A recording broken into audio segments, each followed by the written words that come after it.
Hello everyone, welcome to the Ambition Study Centres online classes. आज हम अपने science के 5वें लेसन के पीरियोडिक क्लासिफिकेशन ऑफ एलिमेंट के तीसरे लेक्चर के आज हम पढ़ने जा रहे हैं। इससे पहले हमने पढ़े थे कि मेंडेलियव्स लॉ क्या होता है, क्या उनमें फीचर्स है, उसने किस प्रकार से अपना लॉ प्रूफ किया, किस प्रकार से उसने पीरियोडिक टेबल की अरेंजमेंट की, ये सारी चीज़ों के बारे में हमने कल पूरा विस्तार से पढ़ा था। फिर से मैं एक बार मेंडेलियव्स लॉ को आज रिवाइज करा देता हूँ और उसके बाद में हम उसके मेरिट्स की, जो उसके एडवांटेजेस जो थे, मेंडेलियव्स ने जो पीरियोडिक टेबल दिया था उसके जो एडवांटेजेस थे उनको हम आज पढ़ने जा रहे हैं। उसके पहले सबसे पहले जितने भी बच्चे अभी यहाँ पर ऑनलाइन है सबने अपना अटेंडेंस यहाँ पर लगा लेना है, अपना नाम पूरा और आई एम प्रेजेंट ये करके आपको उसमें अपना अटेंडेंस लगाना है। और आपको अगर कुछ भी डाउट पढ़ाते टॉपिक से रिलेटेड कोई डाउट रहता है, कुछ रहता है, तो आपको कमेंट सेक्शन में कमेंट करते रहना है, ठीक है। तो देखो, हमने यहाँ पर अभी मेंडेलियव्स लॉ के बारे में पढ़ा था कल। तो मेंडेलियव्स लॉ का क्या कह रहा है कि the properties of the element are periodic functions of their atomic masses. आपको कल भी आपने पढ़े थे। देखो क्या हुआ था, मेंडेलियव्स ने जितने भी एलिमेंट्स थे उसको according to their increasing atomic masses, मतलब कैसा ऑर्डर उसने सेट किया था कि जो एटॉमिक मासेस है उनके एलिमेंट का इंक्रीजिंग, बट उसमें एक और उसने फैक्टर इन्वॉल्व किया था कि उनकी जो केमिकल प्रॉपर्टीज है वो भी सिमिलर होंगी। तो वो जो एलिमेंट जिनकी केमिकल प्रॉपर्टी सिमिलर है वैसे एलिमेंट क्या आ रहे थे, एक ही ग्रुप में उनको असेंबल किया था, ठीक है। आगे में फिर उसने बोला था कि जो प्रॉपर्टीज है वो पीरियोडिक रहेंगी। पीरियोडिक रहने का कारण ही वही है कि पर्टिकुलर इंटरवल के टाइम पे फ्रीक्वेंटली वो क्या हो रही थी, उनकी प्रॉपर्टीज सिमिलर प्रॉपर्टीज रिपीट हो रही थी और इसीलिए वो एक ही ग्रुप में क्या हो रहे थे, असेंबल हो रहे थे। इस तरीके से उसकी अरेंजमेंट की गई थी। आज हमें अभी पढ़ना है मेरिट्स ऑफ मेंडेलियव्स पीरियोडिक टेबल। अब आज का क्या पढ़ना है, मेरिट्स ऑफ मेंडेलियव्स पीरियोडिक टेबल। देखो, आपने मेंडेलियव पीरियोडिक टेबल पढ़ने के पहले डोबेरेनर ट्रायड्स पढ़े, उसके पहले आपने न्यूलैंड्स लॉज ऑफ ऑक्टेव्स पढ़े। तो इसमें क्या होता था कि उन्होंने अपनी कुछ थ्योरीज तो दी थी, लेकिन वो पूरे तरीके से साबित नहीं कर पाए थे कि एलिमेंट्स का क्लासिफिकेशन ये सही है या फिर ये प्रकार से होना चाहिए, ये वो प्रॉपरली साबित नहीं कर पाए थे, उसको प्रूफ नहीं कर पाए थे। मेंडेलियव्स की भी कुछ खामियां थी, लेकिन उसके डोबेरेनर ट्रायड्स और न्यूलैंड ऑक्टेव्स दोनों के ऊपर रहे, मतलब दोनों लॉज के ऊपर में वो कहीं तो भी उसका उसको सक्सेस मिला उसको, और वो जो एडवांटेजेस उसको मिले वो हम देखेंगे अभी क्या क्या है, ठीक है। तो पढ़ते हैं हमारे पहले एडवांटेज की ओर। देखो, पहले एडवांटेज में क्या बोला है मेंडेलिव ने, Mendeleev kept some vacant places, Mendeleev kept some vacant places in the periodic table for the elements.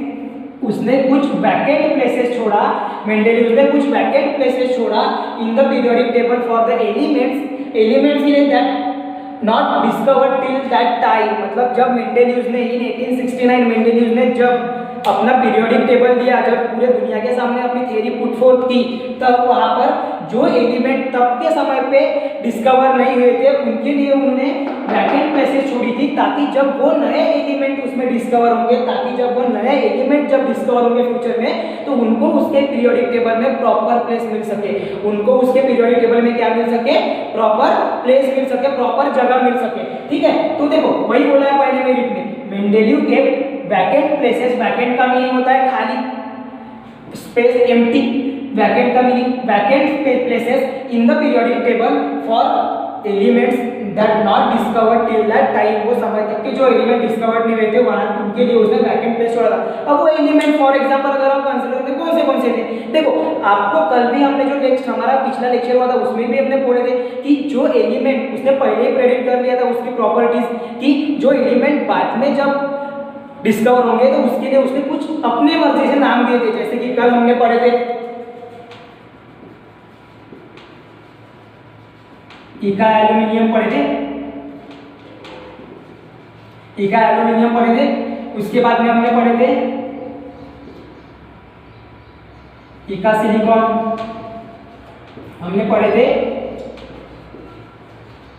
इका बोरॉन, है ना। तो ये जो नाम दिया था कि इसके ये पहले रहेगा उसके बाद में जो आने वाले एलिमेंट रहेंगे, तो इसके बारे में उसने पहले से ही प्रेडिक्शन कर चुका था वो, और उसको इन नामों से उसने किया था, जो कि आगे चल के क्या क्या बन गए, गैलियम जो कि इका एल्यूमिनियम बना, स्कैंडियम जो कि बोरॉन बना, और जर्मेनियम जो कि इका सिलिकॉन, जिसको उसने पहले नाम दिया था वो जर्मेनियम के रूप में न्यूली डिस्कवर हुआ कि कब इन फ्यूचर। ठीक है, तो ये जो था पहला मेरिट ये था उसका कि उसने अपने पीरियोडिक टेबल को डिस्टर्ब ना होने के लिए, ताकि उसके पीरियोडिक टेबल की अरेंजमेंट डिस्टर्ब ना हो, उसकी जो अरेंजमेंट उसने किया था पीरियोडिक टेबल के ग्रुप्स में और पीरियड्स में वो डिस्टर्ब ना हो, इसलिए उसने पहले से ही इन एलिमेंट्स के जो न्यूली डिस्कवर्ड होंगे उनके लिए उसने जगह छोड़ दिया था।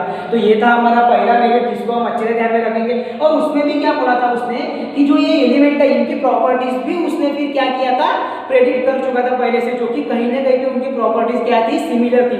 एक्चुअल और प्रेडिक्टेड प्रॉपर्टीज क्या थी, सिमिलर। और वही हमको जोड़ता है हमारे दूसरे मेरिट की ओर, वही जो पॉइंट है predict proper same similar properties की, वो कौन जोड़ता है, हमारा दूसरा मेरिट। देखो क्या बोला दूसरे मेरिट में, Mendeleev's periodic table could predict the properties, Mendeleev's periodic table could predict the properties of several elements on the basis of their position in the periodic table।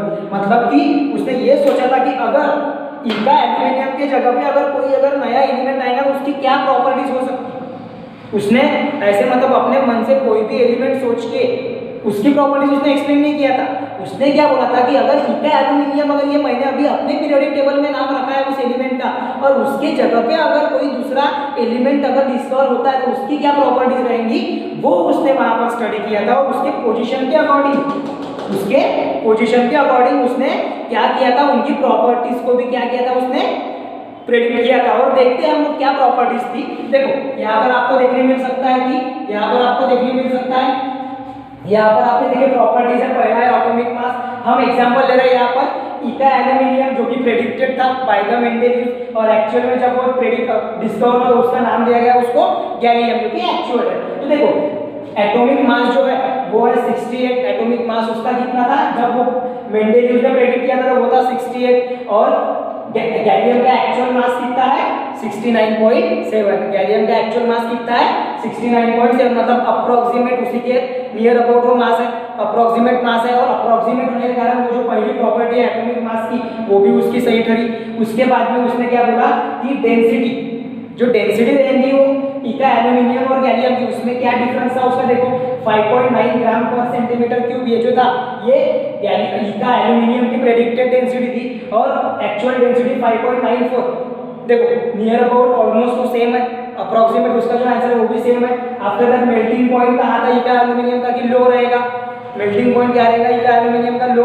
और जो अगर हम एक्चुअल देखेंगे गैलियम का मेल्टिंग पॉइंट तो वो है 30.2 degree Celsius, जो कि एक्चुअली में लो ही माना जाता है। After that formula for Cl, जो क्लोराइड का जो फॉर्मूला है वो उसने क्या किया था EaCl2, मतलब इका एल्यूमिनियम Cl3, माफ कीजिएगा इका एल्यूमिनियम Cl3। तो उसमें जो गैलियम का जो क्लोराइड के साथ में फॉर्मूला बना वो भी क्या बना GaCl3, मतलब जनरल फॉर्मूला कौन सा है यहाँ पर RH3। ठीक है, जनरल फॉर्मूला क्या था RH3। आफ्टर दैट क्लोराइड के लिए Cl3। ठीक है, आफ्टर दैट ऑक्साइड के लिए हम देखेंगे तो उसका था R2O3। जनरल फॉर्मूला कौन सा यूज किया है उसने R2O3, जो कि यहाँ पर फॉर्मूला फॉर ऑक्साइड में यहाँ पर क्या था EA2O3 इका एल्यूमिनियम 2O3, और यहाँ पर क्या था वो Ga2O3। मतलब ये जो प्रॉपर्टी है आपकी, ये पांचों की पांचों प्रॉपर्टी जो मेंडेलियस ने, पांचों की पांचों प्रॉपर्टी जो किसने मेंडेलियस ने पहले ही प्रेडिक्ट किया था, और उनके लिए जो वैकेंट प्लेसेस अपने पीरियोडिक टेबल में छोड़ी थी, वो जब नया एलिमेंट जब एक्चुअली में डिस्कवर हुआ तो उसकी भी प्रॉपर्टीज नियर अबाउट ऑलमोस्ट उसकी सेम थी। और इस पर से ये प्रूफ होता है कि जब जो सेकंड मेरिट है मेंडेलियस पीरियोडिक टेबल का, सेकंड मेरिट है जो मेंडेलियस पीरियोडिक टेबल का वो भी सही है, उसका भी हमको एडवांटेज मिला, ताकि वो पीरियोडिक टेबल में हमको ज़्यादा चेंजेस नहीं करने पड़े। कुछ भी हुआ अगर जो एक्सिस्टेंट एलिमेंट था, जो पहले से एग्जिस्ट था, उस पर कोई भी असर नहीं हुआ, और वो अपने आप वो जो एलिमेंट है, वो जो नए एलिमेंट है वो भी उनको भी वहाँ पे जगह मिल गई। और एक चीज़, इका एल्यूमिनियम और गैलियम दोनों भी सेम ही है, ये ध्यान में रखना, नहीं तो आप बोलोगे कि इका एल्यूमिनियम एक अलग प्रोडक्ट था और गैलियम अलग।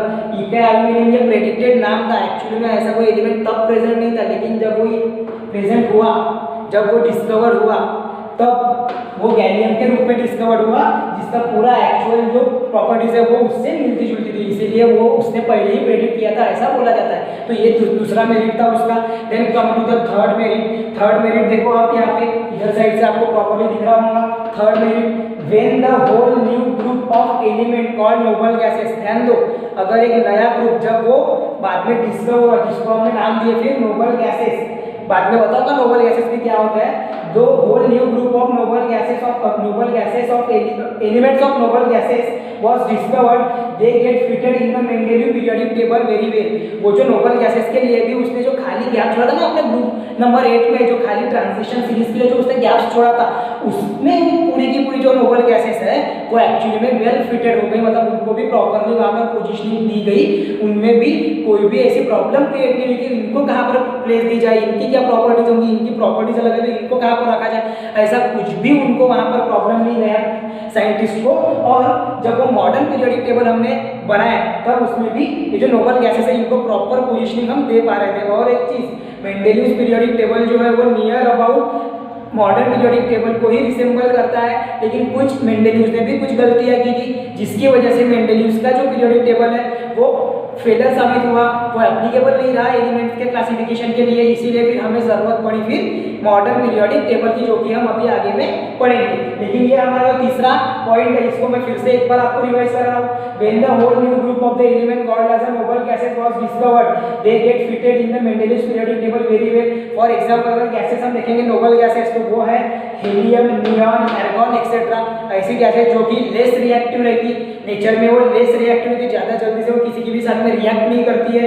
And then after they are present in extremely low concentration in atmosphere. वो जो गैसेस है जो नोबल गैसेस है वो एटमॉस्फेयर में काफी लो कॉन्सेंट्रेशन, मतलब कि काफी कम मात्रा में एटमॉस्फेयर में प्रेजेंट होती है, ठीक है। तो वो नोबल गैसेस जो कि हाईली स्टेबल भी है तो वो ज्यादा रिएक्टिव भी नहीं रहती, ठीक है। इस प्रकार से हमें ये पूरे अपने जो पीरियोडिक क्लासिफिकेशन ऑफ एलिमेंट के मेंडेलियस के जो पीरियोडिक क्लासिफिकेशन में जो मेंडेलियस ने अपने लॉ दिए थे उसके हमको क्या पढ़ना था, मेरिट्स, जो कि हमने पूरा कवर किए। यहाँ पर अगर आपको कुछ डाउट होगा तो आप कमेंट में कमेंट डाल के वो डाउट पूछ सकते हो। साथ ही साथ में अभी इसका पूरा स्क्रीनशॉट ले लो, ये अगर आपको एग्जाम पॉइंट ऑफ व्यू देखे तो आपको लिखना है उसके पूरे मेरिट्स तीनों भी। आफ्टर दैट उसका एक एग्जांपल, ताकि वो अपने को और अच्छे से अपन एक्सप्लोर कर सकते हो उसको, जैसा element like gallium, scandium, germanium, मैंने शॉर्ट में लिखा, आप ऐसा भी उसको बोल सकते हो कि like elements like gallium, scandium, germanium are discovered, newly discovered and hence they get fitted in very well in the periodic table of Mendeleev's without disturbing the position of the existing element. ऐसा पूरा word आप पूरा sentence आप लिख सकते हो। मैंने वो अभी यहाँ पर हमारे पास में समय और सारी चीजें अगर यहाँ पर अभी लिखेंगे तो वहाँ पर कहीं ना कहीं आपको नोट्स जो है वो शॉर्ट में आपको मैं यहाँ पर समझा के दे रहा, बट स्टिल पूरा आपको वहाँ पे कॉन्सेप्ट क्लियर हो जा रहा है आपका, वो सारा लिख सकते हो। उसके बाद जो सेकंड है इसमें भी जैसा हमने एग्जांपल कंसीडर, वो टेक द एग्जांपल ऑफ इका एल्युमिनियम एंड गैलियम, वो टेक द एग्जांपल ऑफ इका aluminium and gallium. After that जो थर्ड था उसमें भी आपने नोबल गैसेस के बारे में पढ़े। नोबल गैसेस क्या होता है वो भी मैंने बताया, जो कि लेस रिएक्टिव रहते हैं और एटमॉस्फेयर में काफी कम मात्रा में वो प्रेजेंट होती है। लेस रिएक्टिव का मीनिंग होता है कि वो जल्दी से किसी भी एलिमेंट के साथ में रिएक्ट नहीं होती है या फिर कोई ऑक्साइड के साथ में रिएक्ट नहीं होती है, और साथ ही साथ में वो जो है वो क्या रहेंगी, एटमॉस्फेयर में काफी कम अमाउंट में प्रेजेंट रहती है, हाईली स्टेबल रहती है नोबल गैसेस। तो ये सारी चीजों को उनको जगह जो है उनकी जो प्लेसमेंट है वो प्रॉपर्ली उसने मेंडेलियस के पीरियोडिक टेबल में हमें देखने मिलती है। होप कर रहा हूं आप सभी पहले इसका स्क्रीनशॉट ले लेंगे, ये जो मेरिट्स है इसका स्क्रीनशॉट ले लेंगे। उसके बाद में हम जाते हैं फिर अपने नेक्स्ट टॉपिक की ओर, जो कि है demerits of Mendeleev's periodic table. इसका स्क्रीनशॉट ले लो।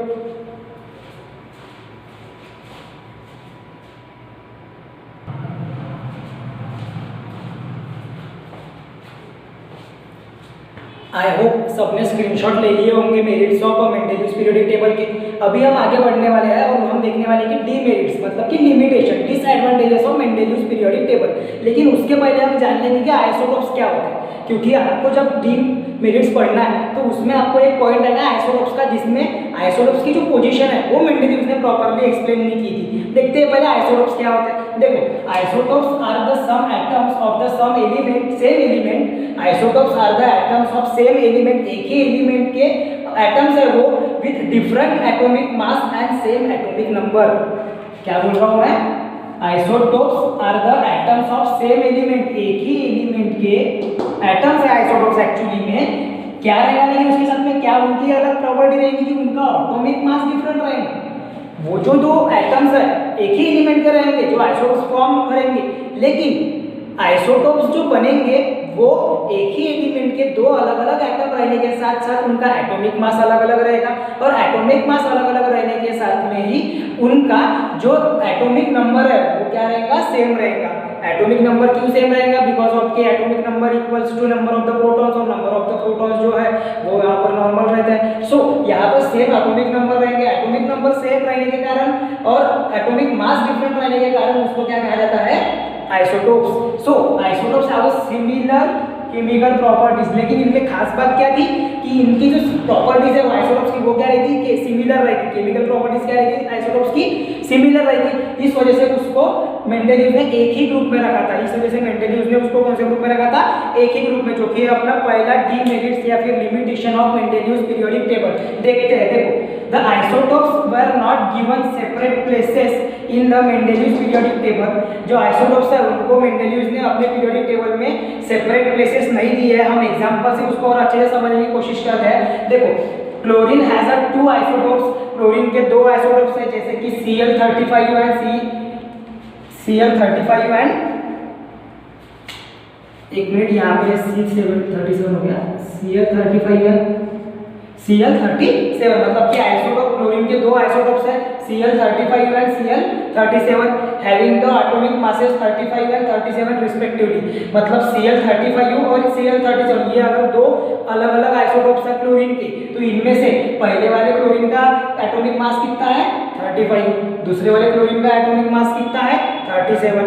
तो यहाँ पर 35 और 37 ये चेंजेस आने के कारण इनका एटॉमिक मास अलग अलग हो गया।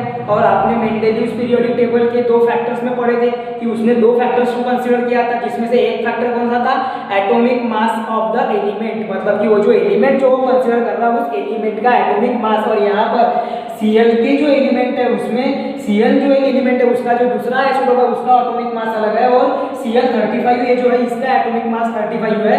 सो यहाँ पर दोनों के एटॉमिक मास में डिफरेंस आने के बावजूद इनकी केमिकल प्रॉपर्टीज सेम है, ये सोचकर मेंडेलीव ने उसको एक ही ग्रुप में रखा जो कि उसका डीमेरिट है, जो कि उसका डीमेरिट है। And isotopes were placing in the same group without explaining by the Mendeleev, मतलब कि वो जो आइसोटोप्स है उनको एक ही ग्रुप में रखा गया और उसके ऊपर में कोई भी एक्सप्लेनेशन मेंडेलीव ने नहीं दिया। और देखो आइसोटोप्स अगर है तो उनका एटॉमिक मास भी नियर अबाउट सेम होना चाहिए, इसी या तभी जाके हम उसको एक ही या फिर इंक्रीजिंग ऑर्डर में होना चाहिए, तो वो सेम ग्रुप में ही आएगा, वो दूसरे ग्रुप में आएगा। लेकिन वहां पर उसने क्या किया था, एक ही ग्रुप में सब दोनों भी आइसोटोप्स को रखा था, और वो उसका पहला डीमेरिट था। और उस वजह से उसका जो थ्योरी में जो हम जिसको बोलेंगे एप्लीकेबल नहीं होने का पहला कारण था कि आइसोटोप्स को वो प्रॉपर जगह नहीं दे पाया अपने पीरियोडिक टेबल में, उनकी जो प्रॉपर्टीज है वो एक्सप्लेन नहीं कर पाया प्रॉपर्ली, उनकी एटॉमिक मासेस की प्रॉपर्टीज वो एक्सप्लेन नहीं कर पाया प्रॉपर्ली। और इस वजह से हम इसको कहेंगे demerits of Mendeleev's periodic table का पहला जो कारण है वो first reason of demerits of Mendeleev's periodic table. Then after हम आएंगे अपने सेकंड डीमेरिट पे, सेकंड डिसएडवांटेज पे मेंडेलीव्स के, जो कि है when the certain element were put in their correct group।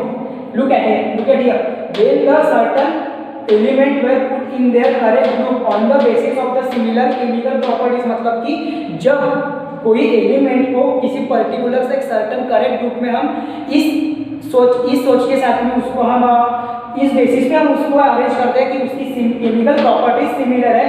It was found that the element with the higher atomic mass comes first and element with the lower atomic mass comes next. Easy है explain करना। देखो जैसे कि Mendeleev ने क्या consider किया था कि जिन एलिमेंट का केमिकल प्रॉपर्टीज सिमिलर है उनको उसने एक ही ग्रुप में रिसेंबल किया था, उसने उनको एक ही ग्रुप में जगह दी थी, उनकी जो अरेंजमेंट थी वो एक ही ग्रुप में आ रही थी जिन एलिमेंट की केमिकल प्रॉपर्टीज सेम है। तो जब ऐसा करते वक्त जब उसने मेंडेलीव ने ऐसा किया कि जो एलिमेंट जिनकी केमिकल प्रॉपर्टीज सेम है उनको उसने एक ही ग्रुप में रखा, तो तब क्या हुआ था, कुछ ऐसा पाया गया कि कुछ एलिमेंट जिनका एटॉमिक मास हायर है और उसके दूसरे वाले एलिमेंट का एटॉमिक मास लोअर है, उनको एक ही ग्रुप में रखा गया।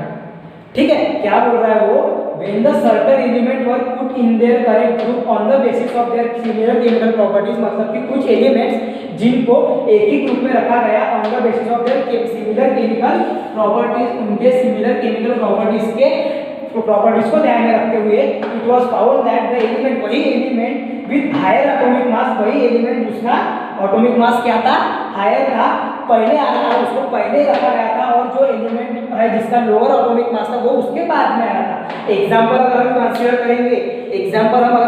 करेंगे तो वो रहेगा आपका कोबाल्ट और निकेल का। इस पर से हम ये पॉइंट को अच्छे से समझ सकते हैं। देखो क्या बोल रहा है यहाँ पर कि कोबाल्ट का जो एटॉमिक मास है वो है 58.9 यूरेनियम, जो कोबाल्ट का जो एटॉमिक मास है वो एज कंपेयर टू निकेल ज्यादा है, 58.9 है, और निकेल का वही क्या है 58.7। लेकिन आप अगर अपना पीरियोडिक टेबल देखोगे मेंडेलियस का, तो वहां पर आपको देखने मिलेगा मेंडेलियस के पीरियोडिक टेबल में आपका जो पोजीशन है, आपकी जो आपके एलिमेंट की जो पोजीशन है मेंडेलियस के पीरियोडिक टेबल में, वो कुछ ऐसी है कि कोबाल्ट को शायद दिखेगा नहीं है, लेकिन फिर भी मैं एक्सप्लेन कर देता हूँ कि जो पीरियोडिक टेबल है आपके पास में टेक्स्ट बुक है, टेक्स्ट बुक में भी आप कंपेयर कर सकते हो कि मेंडेलियस के जो पीरियोडिक टेबल है उसके अकॉर्डिंग कोबाल्ट को निकेल के पहले ही उसको प्लेस किया गया इन द ग्रुप 8 आपको देखने मिलेगा वहां पे कोबाल्ट को निकेल के पहले ही प्लेस किया है, बल्कि उन दोनों के एटॉमिक मासेस में डिफरेंस है। कोबाल्ट का एटॉमिक मास बड़ा है एज कंपेयर टू निकेल, ठीक है। तो जो दो फैक्टर्स को पकड़ के मेंडेलियस ने अपनी पीरियोडिक टेबल की अरेंजमेंट की थी, उनमें से एक फैक्टर उसका गलत साबित हो रहा था। अगर केमिकल प्रॉपर्टी सेम आ रही थी तो उसके एटॉमिक मासेस में प्रॉब्लम हो रहा था। सेम वैसा पहले भी हुआ। आइसोटोप्स की केमिकल प्रॉपर्टी सिमिलर होती है, कोई भी एलिमेंट जिसके आइसोटोप्स हम तैयार करेंगे तो उनकी केमिकल प्रॉपर्टीज क्या रहेंगी, सिमिलर रहेंगे, लेकिन उनके एटॉमिक मासेस चेंज होने के कारण वो एक ही ग्रुप में रिसेंबल नहीं होना चाहिए था, वो अरेंजमेंट उसकी एक ही ग्रुप में नहीं आनी चाहिए थी, लेकिन उसका सभी का जो अरेंजमेंट है वो एक ही ग्रुप में मेंडेलियस ने किया और उस थ्योरी को वो फिर फेल करता गया, और उस थ्योरी को वो क्या करता गया, फेल करता गया। अब हम बढ़ेंगे अपने तीसरे डीमेरिट की ओर। देखो तीसरा डीमेरिट एक्चुअली में हाइड्रोजन से रिलेटेड है।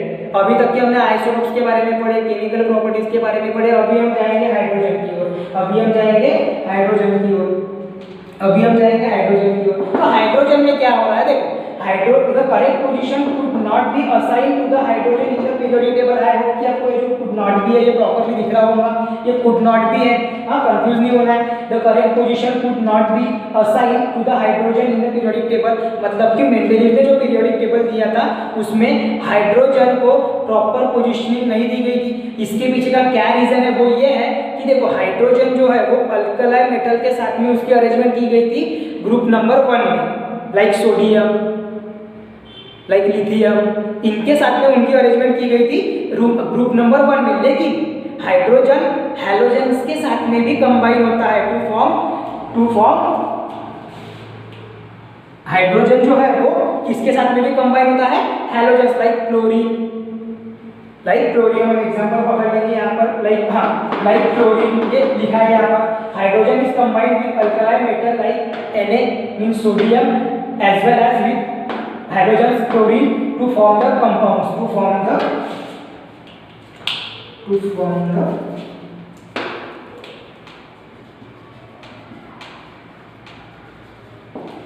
the compound, मतलब कि हाइड्रोजन अल्कलाइन मेटल के साथ में भी होता है, जिससे कि उसमें वो फिर NaH बना सकता है, उसके बाद में HCl भी बना सकता है, या फिर H2Cl, HCl, हाँ HCl भी बनता है उसमें, ठीक है। तो ये जो हाइड्रोजन है ये किसके साथ में कंबाइन हो रहा है, Cl के साथ में, मतलब हाइड्रोजन के साथ में भी कंबाइन हो रहा है। इधर में वो NaH के साथ में, मतलब कि सोडियम, मतलब कि अल्कलाइन मेटल है, ये अल्कलाइन मेटल के साथ में भी वो क्या हो रहा है, कंबाइन हो रहा है। और इधर में ये हैलोजेंस के साथ में भी कंबाइन हो रहा है, जो कि ग्रुप नंबर 7 में उनको अरेंज किया है, उसको ग्रुप नंबर 7 में अरेंज किया है। जो हमारे हाइड्रोजन से उनको ग्रुप नंबर 7 में उसको अरेंज किया गया है, और जो अल्कलाइन मेटल से उनको ग्रुप नंबर 1 में अरेंज किया गया है। लेकिन यहाँ पर क्या हो रहा है कि NaH और HCl दोनों अलग अलग ग्रुप में होने के बावजूद हाइड्रोजन की जो पोजीशन है वो मेंडेलियस ने एक्सप्लेन नहीं किया कि उसकी प्रॉपर पोजीशन क्या होनी चाहिए। वो ग्रुप नंबर 1 में भी असाइन होता है, साथ ही साथ में ग्रुप नंबर 7 में भी वो असाइन होता है, लेकिन उसका जो प्रॉपर पोजीशनिंग है, क्योंकि एक ही एलिमेंट दो जगह पे वो प्रेजेंट नहीं रह सकता, तो उसकी जो पोजीशन है पीरियोडिक टेबल में वो प्रॉपरली उसने दी नहीं मेंडेलियस ने, और वो उसका तीसरा फेलियर साबित हुआ to explain the correct position of hydrogen in the periodic table of Mendeleev's. Mendeleev's ने अपने पीरियोडिक टेबल में हाइड्रोजन को करेक्ट पोजीशन नहीं दे पाया, और वो उसकी डिसएडवांटेज ठहरी और वो एक फेलर भी ठहरा उसके पीरियोडिक टेबल का। ठीक है, तो ये हमने वो पढ़े पूरे तरीके से demerits of Mendeleev's periodic table. सबसे पहले हमने स्टार्ट किया आइसोटोप्स के साथ में। आइसोटोप्स क्यों? क्योंकि आइसोटोप्स को भी वो प्रॉपर्ली अरेंज नहीं कर पाए, तो सबसे पहले हमने जान लिया कि आइसोटोप्स क्या होता है। आइसोटोप्स होने के बाद में हम गए डीमेरिट्स के ऊपर में। डीमेरिट्स में आपने देखे कि isotopes were not given the separate position in the Mendeleev's periodic table, मतलब कि separate position Mendeleev's periodic table में आइसोटोप्स को नहीं मिल पाई। उसके बाद में उसने देखा कि कुछ एलिमेंट जो केमिकली सिमिलर है तो उनको सेम ग्रुप में रखा गया, लेकिन अगर उनके एटॉमिक मासेस डिफरेंट है फिर भी उनको सेम ग्रुप में रखा गया। जैसे कि कोबाल्ट और निकेल, जिनका एटॉमिक जो मास है उसमें फर्क है, 58.9 था कोबाल्ट का, 58.7 था निकेल का, लेकिन कोबाल्ट की जो पोजीशन है वो मेंडेलियस पीरियोडिक टेबल में पहले आती है एज कंपेयर टू निकेल। उसके बाद में थर्ड पॉइंट था कि जो हाइड्रोजन है उसको करेक्ट पोजीशन में रखा नहीं गया, वो हाइड्रोजन के साथ में भी रिएक्ट होता है, कंबाइन होता है, एज वेल एज वो अल्कलाइन मेटल के साथ में भी कंबाइन होता है। तो उस वजह से उसको जो प्रॉपर जो पोजीशनिंग है वो उसने दी नहीं अपने पीरियोडिक टेबल में मेंडेलियस ने, इस वजह से वो भी तीसरा फेलियर उसका साबित हुआ। इस प्रकार से ये आपके तीनों के तीनों जो डीमेरिट्स है ये भी आपके हो गए। इसके पहले हमने मेरिट्स पढ़े थे, जिसमें से जो कि मेरिट्स जो थे वो न्यूलैंड्स और डोबेनर, इनके क्लासिफिकेशन थ्योरी से तो काफी बेटर थे, लेकिन डीमेरिट्स ये थे जिससे कि इन डीमेरिट्स के कारण ही कहीं ना कहीं मॉडर्न पीरियोडिक टेबल को भी तैयार करने की जरूरत पड़ी, जो कि आगे चल के हम अभी आज लेक्चर में पढ़ने वाले हैं। ठीक है, तो सबसे पहले डीमेरिट्स का आप स्क्रीनशॉट ले लो। इनमें अगर कुछ डाउट रहे तो वो आप पूछ सकते हो और प्रेजेंट ही लगाते रहो कंटिन्यू। जो भी बच्चे ऑनलाइन देख रहे हैं उन्होंने प्रेजेंट ही लगाते रहना है, आपको प्रेजेंट और अपने अटेंडेंस की ओर पूरा ध्यान रखना है। ठीक है, यहाँ पर अभी देखो पूरे डीमेरिट्स लिखे हुए हैं, आपको इसको नोट भी करना है और इसका भी स्क्रीनशॉट ले लो 2 सेकंड में।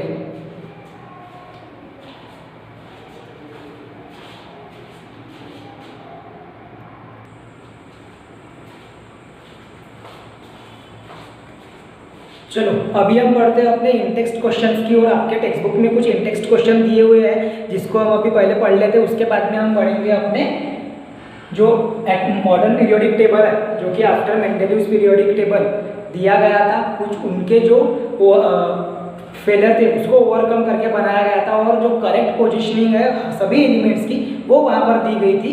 तो ये सारी चीज़ों के बारे में हम पढ़ने वाले हैं। ठीक है, सबसे पहले जो इंटेक्स्ट क्वेश्चन है उसके बारे में, तो आपके टेक्स्ट बुक में जो पहला इंटेक्स्ट क्वेश्चन है वो कुछ इस प्रकार से है कि use the Mendeleev's periodic table to predict the formula for the oxide of the following element. उनमें से मैंने कुछ एक एलिमेंट का बना के दिया हुआ आपको, जैसे कि आपको दिया है वहाँ पर potassium, carbon, aluminium, silica and barium. तो उसमें से आपको जो यहाँ पर करना है, उसमें से आपको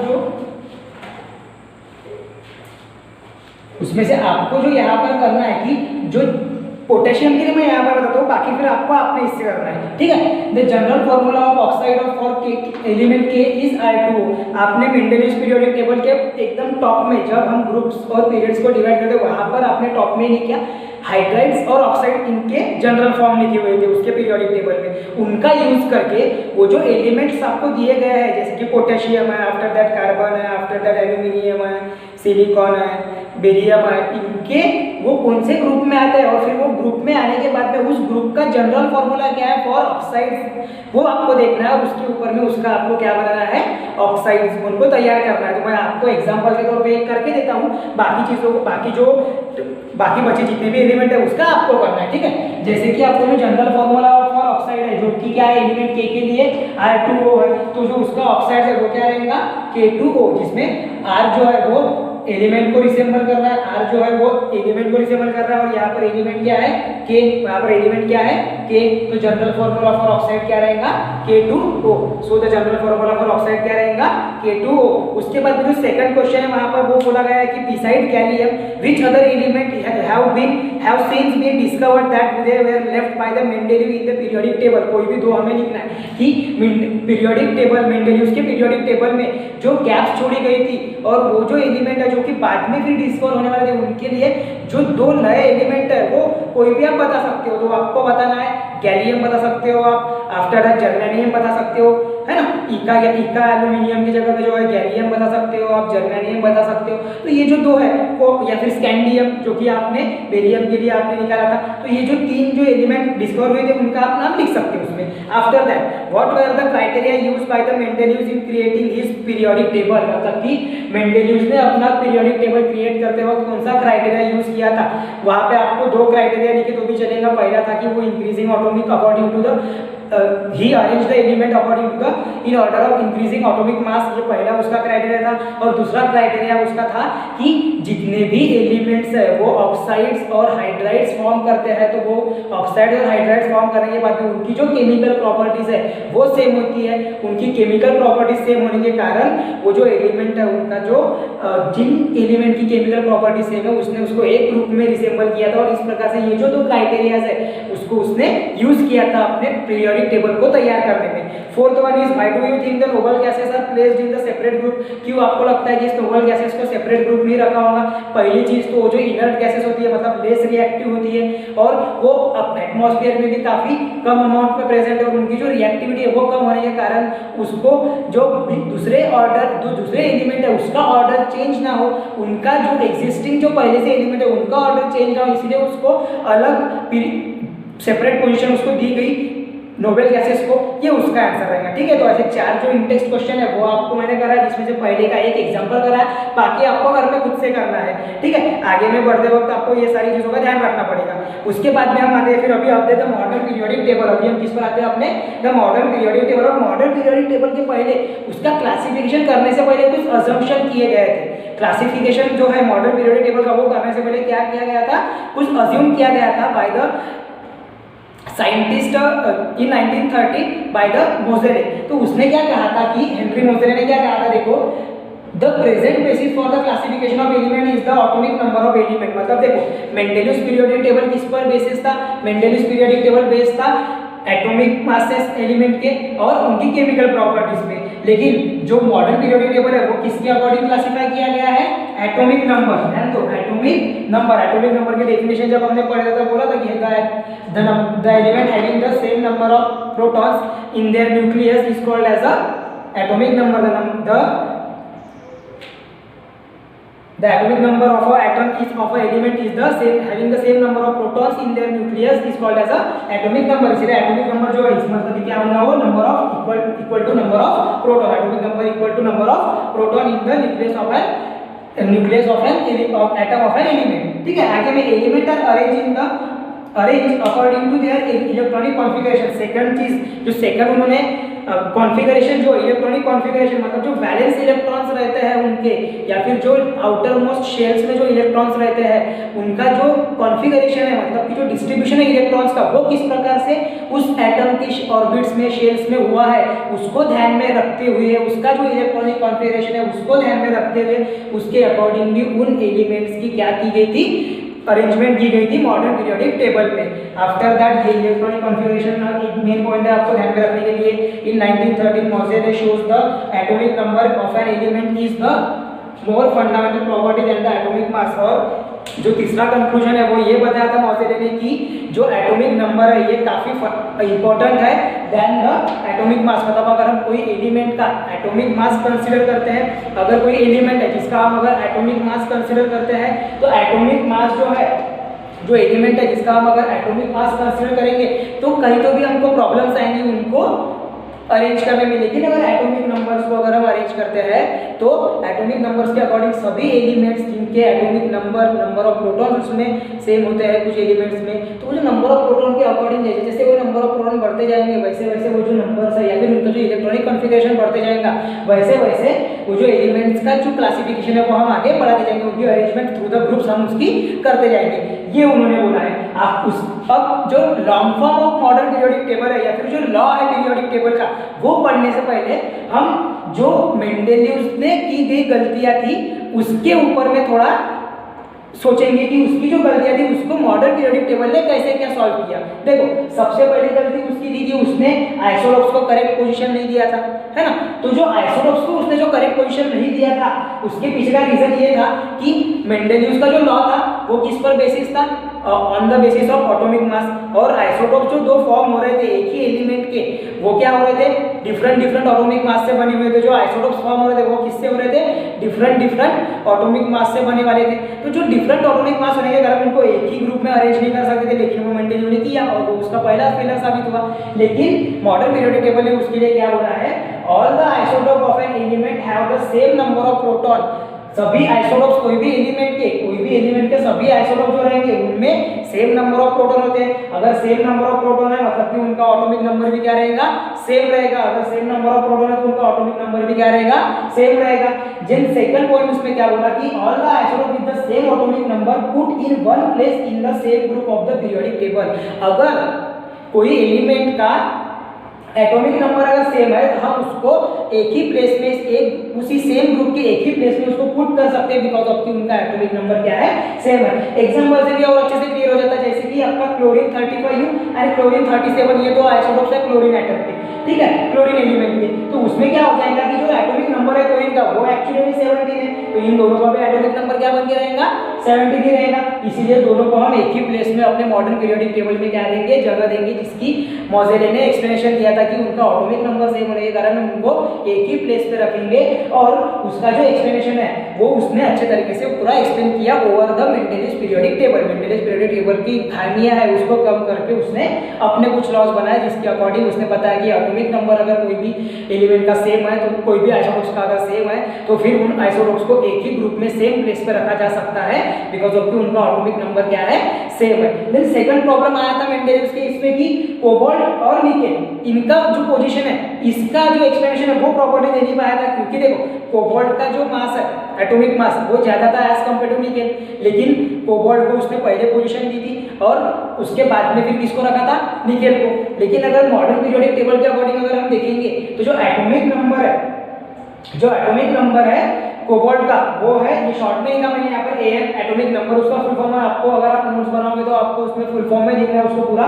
the AN of the cobalt is 27, जो एटॉमिक नंबर ऑफ कोबाल्ट वो क्या है, 27, and that of the nickel is 28, और जो एटॉमिक नंबर ऑफ निकेल है वो क्या है, 28। मतलब यहाँ पर आपको साफ साफ दिखाई दे रहा है कि जो मॉडर्न पीरियोडिक टेबल की भी अरेंजमेंट थी वो from lower atomic number two increasing order of atomic number हो रहा था। मतलब जिनका एटॉमिक नंबर छोटा है वो पहले और उसके बाद में स्लाइटली ग्रेटर बढ़ते उन्होंने उनकी अरेंजमेंट की थी। तो यहाँ पर भी वही होगा कि जो एटॉमिक नंबर ऑफ कोबाल्ट है वो 27 है, जो कि 28 मतलब कि निकेल से छोटा है।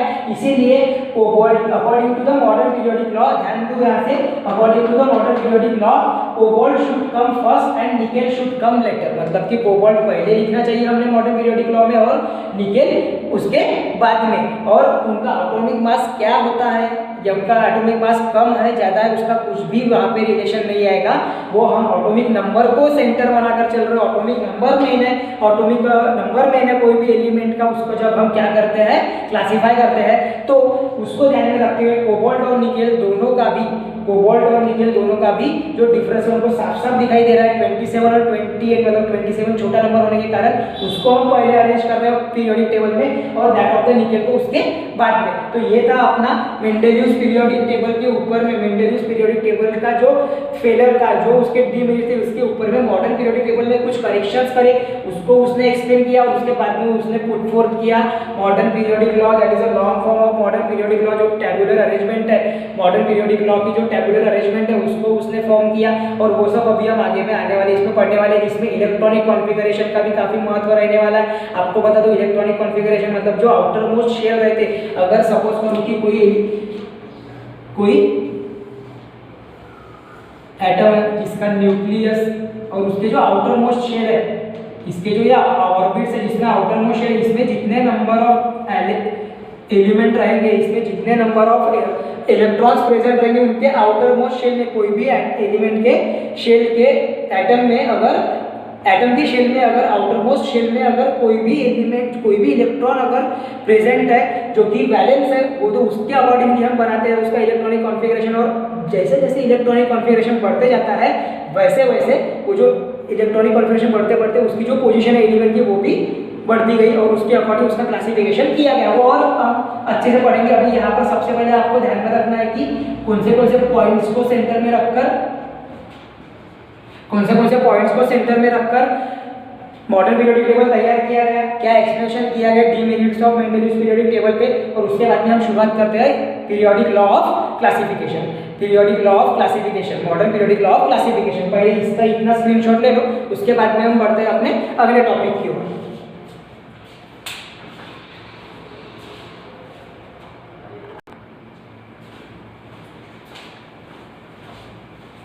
तो सभी ने स्क्रीनशॉट निकाल लिया और अटेंडेंस भी लगा दो, क्योंकि आपको जो अभी जो आपकी लास्ट अटेंडेंस रहती है वो भी है, लास्ट तक के आपको अटेंडेंस लगाते रहना है, वही मेन अटेंडेंस रहती है आपकी। अगर वहाँ पे अगर आप अटेंड नहीं रहते हो तो आपका अटेंडेंस नहीं लगेगा। उसके बाद में अभी हम बढ़ते हैं अपने अगले टॉपिक की ओर, जो कि है मॉडर्न पीरियोडिक लॉ। सबसे पहले तो उसका स्टेटमेंट है वो हम पहले समझ लेते हैं। देखो क्या बोला है स्टेटमेंट में, the properties of the element are the periodic functions of their atomic numbers, की जो प्रॉपर्टीज है एलिमेंट्स की, ये क्या है, पीरियोडिक फंक्शंस के अकॉर्डिंग है। पीरियोडिक फंक्शंस देखो तुमने ये शब्द पहले भी सुने हैं जब तुमने मेंडेलियस का लॉ पढ़े, कि जो प्रॉपर्टीज है वो पीरियोडिक फंक्शंस के अकॉर्डिंग रहेगा। पीरियोडिक फंक्शन मतलब पीरियोडिक का मीनिंग क्या होता है, कि वो जो प्रॉपर्टीज है एलिमेंट की वो क्या होंगी, रिपीट होंगी। वो जो प्रॉपर्टीज है एलिमेंट की वो क्या होगी, रिपीट होगी after certain interval of period, मतलब एक सर्टेन इंटरवल के बाद में, एक पर्टिकुलर इंटरवल के बाद में उनकी जो एलिमेंट्स की जो प्रॉपर्टी होंगी वो क्या होंगी, रिपीट होते जाएंगे। ठीक है, उसके बाद में वो जो elements having the similar properties will occur after a fix interval of a period. वही बोला मैंने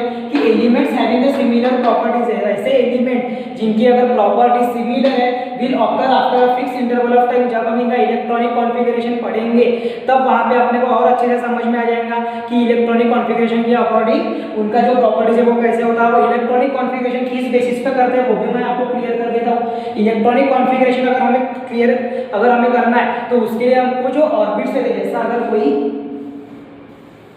ऑर्बिट है जिसमें के शेप एल एम एन, मतलब कि ऐसे जो इनके शेल्स है, ये शेल के अकॉर्डिंग हम उसकी इलेक्ट्रॉनिक कॉन्फ़िगरेशन करते हैं। फॉर एग्जांपल अब कंसीडर करेंगे यहाँ पर 4 शेल्स के एल एम एन। अब ये जो शेल्स है जो कि एक अराउंड द न्यूक्लियस फॉर्म होते हैं ऑर्बिट में एटम के, यहाँ पर के शेल की जो कैपेसिटी वो है 2 इलेक्ट्रॉन की, एल शेल की है 8 इलेक्ट्रॉन की, एम शेल की है 18 और एन शेल की है 32। मतलब according to their capacity, according to जहाँ पे जितने एलिमेंट रह सकते, जितने एलिमेंट नहीं जितने इलेक्ट्रॉन रह सकते उतने एलिमेंट्स की जो अगर वो फुलफिल हो जाती है, वो इलेक्ट्रॉन वहाँ पर अगर फुलफिल हो जाए तो उसके बाद में वो किसमें शिफ्ट हो जाएंगे, बाकी के एलिमेंट उसके अगले वाले शेल में, मतलब कि एल शेल में। अगर वहाँ पे भी अगर उसका इलेक्ट्रॉनिक कॉन्फ़िगरेशन वहाँ पे फिल हो जाता है और तब भी इलेक्ट्रॉनिक कॉन्फ़िगरेशन बाकी है, मतलब कुछ नंबर ऑफ इलेक्ट्रॉन अगर बैलेंस है तो वो हो जाएंगे फिर एम शेल में। इस प्रकार से वो अप टू एन शेल वो बढ़ते जाएगा। ठीक है, ये कुछ ही एलिमेंट अप टू 32 एलिमेंट्स के लिए ये पॉसिबल है। उसके बाद में जो है फिर वो sp-df जो ऑर्बिटल्स के इलेक्ट्रॉनिक कॉन्फ़िगरेशन है, ऑर्बिटल्स के बेसिस पे जो इलेक्ट्रॉनिक कॉन्फ़िगरेशन होता है, ऑर्बिटल्स के बेसिस पे जो इलेक्ट्रॉनिक कॉन्फ़िगरेशन होता है एलिमेंट्स का, वो हम पढ़ेंगे बाद में, जो कि हायर क्लासेस में भी आपको पढ़ने मिलता है। लेकिन हमें यहाँ पर अभी जरूरत है के एल एम एन शेल की, जिसके बेसिस पर हम यहाँ पे अभी इलेक्ट्रॉनिक कॉन्फ़िगरेशन कैसे बनता है कोई भी एलिमेंट का वो हम यहाँ पर निकालेंगे। ठीक है, तो वो जो रहेगा एक सर्टेन इंटरवल ऑफ टाइम के बाद में, पीरियड के बाद में क्या होगा, एलिमेंट की जो प्रॉपर्टीज है वो क्या होंगी, रिपीट होंगी। एलिमेंट की प्रॉपर्टीज क्या होंगी, रिपीट होंगी। Then third, when the elements are arranged in according to the increasing atomic number, then the element having the same number of valence electrons can occur at the regular interval. मतलब कि अगर कोई element है जो कि arrange करते हैं हम according to the increasing atomic numbers, then the elements having the same number of valence electron, मतलब कि जो एलिमेंट्स है जिनके same number of valence electron है वो क्या आएंगे, एक ही ग्रुप में या फिर एक ही इंटरवल के बाद में क्या होंगे, रिपीट होंगे। एक ही इंटरवल के बाद में क्या होते जाएंगे, वो एलिमेंट्स रिपीट होते जाएंगे। ठीक है, उसके बाद में हम पहले इलेक्ट्रॉनिक कॉन्फ़िगरेशन कैसे निकालते हैं वो समझ लेते हैं, और उसके बाद में उसका जो कंक्लूजन है कि इलेक्ट्रॉनिक कॉन्फ़िगरेशन के बेसिस पे मॉडर्न पीरियोडिक टेबल को कैसे क्लासिफाई किया गया था वो समझ लेते हैं। ठीक है, तो सबसे पहले जो लिथियम है इसका इलेक्ट्रॉनिक कॉन्फ़िगरेशन देखो, यहाँ पर है के शेल 3, उसका एटॉमिक नंबर है, लिथियम का एटॉमिक नंबर है 3, तो एटॉमिक नंबर के अकॉर्डिंग उसका जो इलेक्ट्रॉनिक कॉन्फ़िगरेशन रहेगा वो आएगा तुम्हारा 2 and 1, उसका आएगा 2 and 1। यहाँ पर एटॉमिक नंबर के अकॉर्डिंग बेरिलियम का है 4, तो यहाँ पर आएगा इसके 2 and 2।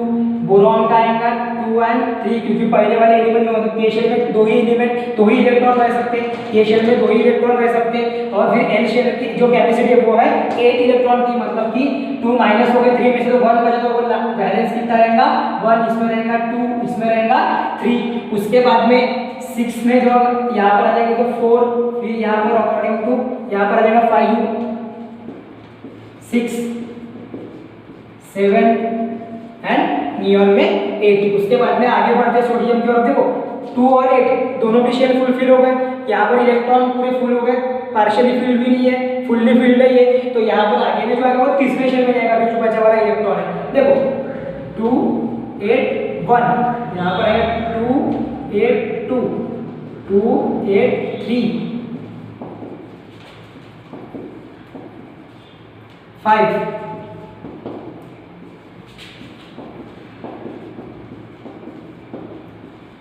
अब देखो यहाँ पर ये जो इलेक्ट्रॉनिक कॉन्फ़िगरेशन हम देख रहे हैं, बराबर लिथियम के नीचे अगर सोडियम को देखेंगे तो वहां पे जो इलेक्ट्रॉनिक कॉन्फ़िगरेशन है वो क्या हो रहा है, रिपीट हो रहा है। वो क्या हो रहा है, रिपीट हो रहा है ना। मतलब कि जो प्रॉपरली जितने भी जो इलेक्ट्रॉनिक कॉन्फ़िगरेशन है वो हर एलिमेंट के क्या होने जा रहे हैं, एक सर्टेन इंटरवल के बाद में रिपीट होते जा रहे हैं। जिसमें यहाँ पर एक वैलेंस इलेक्ट्रॉन बचा था लिथियम में, सोडियम में भी एक ही वैलेंस इलेक्ट्रॉन है, बेरिलियम में 2 इलेक्ट्रॉन वैलेंस थे, मैग्नीशियम में भी 2 इलेक्ट्रॉन वैलेंस है। तो ये सर्टेन इंटरवल ऑफ टाइम, मतलब एक पर्टिकुलर इंटरवल ऑफ टाइम के बाद में ही ये हुआ है। देख सकते हो कि जब एटॉमिक नंबर बेरिलियम का 4 है तो बराबर 12th पोजीशन पर जो मैग्नीशियम है उसका जो इलेक्ट्रॉनिक कॉन्फ़िगरेशन में जो वैलेंस इलेक्ट्रॉन है वो कौन से है, 2, और बेरिलियम के भी 2। मतलब एक पर्टिकुलर इंटरवल के बाद में जो इलेक्ट्रॉनिक कॉन्फ़िगरेशन है वो क्या हो रहा है, रिपीट हो रहा है। तो इसको ध्यान में रखकर ये एग्जांपल से ये समझ सकते हैं कि जो इलेक्ट्रॉनिक कॉन्फ़िगरेशन है एक मॉडर्न पीरियोडिक टेबल में एलिमेंट्स का, वो भी क्या है, पीरियोडिक है। वो भी क्या है, पीरियोडिक है। और पीरियोडिसिटी एक मेन, हम जिसको कहेंगे मेन फंडामेंटल प्रॉपर्टी बन जाएंगी किस चीज की, classification of modern periodic table. Classification of modern periodic table, ये यहाँ पर से हमने कंक्लूड। सो द जो प्रॉपर्टीज है अभी एलिमेंट्स की, जो लिथियम और सोडियम, जैसे जैसे इसका एटॉमिक नंबर बढ़ते जा रहा है from 3 to 11, from lithium to sodium, their electronic configuration is also becoming similar. Their electronic configuration becomes similar. That is 2, 1, 2, 8, 1 means जो नंबर, जो वैलेंस नंबर ऑफ इलेक्ट्रॉन्स है लास्ट शेल में वो क्या है, दोनों में भी 1 है। उसी प्रकार से वही ट्रेंड हम जब फ्रॉम 4 to 12 जाते हैं इलेक्ट्रॉनिक कॉन्फ़िगरेशन उसका देखते हैं, तो उसमें भी जो नंबर ऑफ वैलेंस इलेक्ट्रॉन्स है उस एलिमेंट में फ्रॉम जो कि है बेरिलियम टू मैग्नीशियम, तो यहाँ पर भी उसका चेंज हो जाता है, यहाँ पर भी उसका सेम हो जाता है। 2, 2 मतलब लास्ट में 2 इलेक्ट्रॉन्स है इस वैलेंस शेल में, और इसमें भी 2 इलेक्ट्रॉन्स है वैलेंस शेल में। तो यहाँ पर से हमें ये कंक्लूड होता है, यहाँ पर से हमें ये कंक्लूड होता है कि ये जो हमने बोले property, elements having the similar properties will occur after a fix interval of period. मतलब जो प्रॉपर्टीज है, जो केमिकल प्रॉपर्टीज है उनकी, इलेक्ट्रोनेगेटिविटी, आयोनाइजेशन पोटेंशियल, उसके बाद में वैलेंसीज, उनकी केमिकल रिएक्टिविटी, ये सारी जो प्रॉपर्टीज है, इलेक्ट्रॉन एफिनिटी, ऐसी जो प्रॉपर्टीज है, ये सारी प्रॉपर्टीज क्या हो रही है उन एलिमेंट्स की जिनका इलेक्ट्रॉनिक कॉन्फ़िगरेशन है after certain interval of period change होता है, सेम आता है, सिमिलर आता है, उसको हम उसकी जो प्रॉपर्टीज है वो क्या होंगी, ऑकर होंगी after fixed interval of period, after fixed interval of period, after fixed interval of period. ये ध्यान में रखना पड़ेगा। उसके बाद में यहाँ से हम ये कंक्लूड कर सकते हैं कि ये जो हमने इलेक्ट्रॉनिक कॉन्फ़िगरेशन पढ़ा, तो इस पर से हम ये कंक्लूड कर सकते हैं कि जो मॉडर्न क्लासिफिकेशन ऑफ एलिमेंट्स है वो किस पर बेस्ड है, modern classification of elements based है electronic periodicity of electronic configuration. किस पे बेस्ड है, periodicity of electronic configuration of. ये पीरियोडिसिटी मतलब कि जो इलेक्ट्रॉनिक कॉन्फ़िगरेशन है वो क्या होगा, रिपीट होगा after a fix interval of period. जैसे पीरियड चेंज हुआ तो दूसरे पीरियड की स्टार्टिंग में क्या होगा, जो पीरियोडिक क्लासिफिकेशन, जो इलेक्ट्रॉनिक कॉन्फ़िगरेशन है उस पर्टिकुलर एलिमेंट का उस पर्टिकुलर पीरियड में वो क्या होगा, रिपीट होगा। क्या होगा, रिपीट होगा। मतलब उनकी जो प्रॉपर्टीज है उन एलिमेंट्स की जिनका इलेक्ट्रॉनिक कॉन्फ़िगरेशन सेम है, जिनका इलेक्ट्रॉनिक कॉन्फ़िगरेशन सेम है, उनकी जो प्रॉपर्टीज है वो भी क्या होगी, रिपीट होगी। क्या होगी, रिपीट होगी। ऐसे ही हमने ये पूरा अभी इसमें पूरा मॉडर्न पीरियोडिक लॉ पढ़े, जिसकी हमने कुछ स्टार्टिंग में कुछ पॉइंट्स उसके कवर किए, जैसे कि इलेक्ट्रॉनिक कॉन्फ़िगरेशन, उसका क्लासिफिकेशन, उनकी प्रॉपर्टीज। आगे हमको पढ़ना है उनके जो ग्रुप्स, पीरियड्स, उनकी कैरेक्टरिस्टिक्स, उनके जो भी उनकी जो प्रॉपर्टीज होंगी, जैसे कि हम बोलेंगे उसमें रिएक्टिविटी उनकी, आफ्टर दैट उनकी वैलेंसी, उनकी मेटालिक कैरेक्टर है, मेटल्स कैसे रिएक्ट होते हैं, नॉन मेटल्स क्या, नॉन मेटल्स की क्या प्रॉपर्टीज है, ये सारी चीज़ों पे हम अभी फोकस करेंगे आने वाले लेक्चर में। ठीक है। उसके दौरान अभी आपको एक चीज ध्यान में रखना है कि ये जो इलेक्ट्रॉनिक कॉन्फ़िगरेशन आपने पढ़ा है इसको भी आपको याद कर लेना है। ऐसा और कुछ एलिमेंट्स के इलेक्ट्रॉनिक कॉन्फ़िगरेशन में आगे में भी बताऊंगा आपको। ये जो इलेक्ट्रॉनिक कॉन्फ़िगरेशन है इसी के अकॉर्डिंग मॉडर्न पीरियोडिक टेबल की according to increase the atomic number भी उनका इंक्रीज हो रहा था, तो एटॉमिक नंबर और इलेक्ट्रॉनिक कॉन्फ़िगरेशन के बढ़ते बढ़ते वो क्लासिफिकेशन होता गया किनका, एलिमेंट्स का, और उसको हमको ध्यान में रखना है। ठीक है, देखो आज के लिए इतना अपना पूरा यहाँ पे पूरा आपका जो टॉपिक है वो पूरा क्लियर हो जाता है। हमने शुरुआत कर दी मॉडर्न पीरियोडिक टेबल की। सबसे पहले हमने स्टार्टिंग में देखी थी मेंडेलियस मेरिट्स, मेंडेलियस लॉ पीरियोडिक टेबल के मेरिट्स, उसके बाद में देखे मेंडेलियस पीरियोडिक टेबल के डीमेरिट्स, और अभी हमने पढ़े हैं मॉडर्न पीरियोडिक लॉ। ठीक है, आज के लिए इतना ही, मिलेंगे अगले क्लास में।